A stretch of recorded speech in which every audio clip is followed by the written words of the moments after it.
Krishtianu Ronaldu va Irina Sheyk uchrashib yurgani esizdami? Ammo nima sababdan ular ajrashgan? Shu savolni Irina Sheykka berishganda u Ronalduni mening idealimdagi, ya'ni orzuyimdagi erkak kishi emas, men ayollar bilan munosabat qilishni biladigan erkak kishini uchratishni xohlayman deb javob bergan. G'alati emasmi? 2015-yil Irina Sheyk va Ronaldu ajrashganda Irina Sheyk Ispaniyaning Xola jurnaliga intervyu beradi. U intervyuda Ronaldu bilan birga yashaganda o'zini noqulay his qilganligini aytib o'tadi.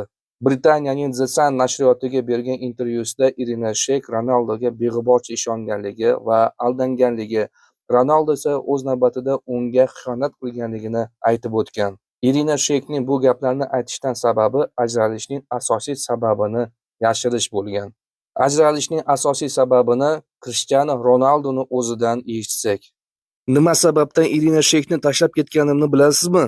Ko'pchilik bu savolni berishadi, lekin deyarli hech kim asl haqiqatni bilishmaydi. Biz Armani tomonidan tashkillashtirilgan reklamada tanishib qolganmiz va 2 yildan keyin uchrashishni boshladik. Tashqaridan qaraganda munosabatlarimizda hech qanday muammo yo'q deb tuyulardi, ammo ba'zi bir narsalar munosabatlarimizni ichkaridan kemirib borardi. Hammasi oltin to'p topshirish marosimida bo'lgandi, chunki men nutq so'zlaganimda Irina Sheyk haqida umuman so'z ochmadim. Keyin men u bosh qahramon sifatida o'ynagan Gerkules nomli kinoning premyerasiga bormadim. Lekin ajralishning sabablari jiddiy bo'lgan. U mening oilamga tegishli bo'lgan, aniqrog'i onamga. Men kambag'al oilada o'sdim va mening onam butun umrini meni futboldagi karyeramni qo'llab-quvvatlash uchun bag'ishladi. Onam men uchun fidoyilik va muhabbat timsoli. Otamning vafotidan keyin yonimda har doim bo'lgan yagona inson bu onamdir. Irina menga sen nima sababdan hamma tadbirlarga o'z onangni olib yurasan deb savol berganda men oddiy qilib shunday javob berdim. Onam men uchun butun hayotdir. Agar senga bu yoqmayotgan bo'lsa, bizning yo'limiz boshqa. Men uchun oiladagi qadriyatlar hamma narsadan ustun.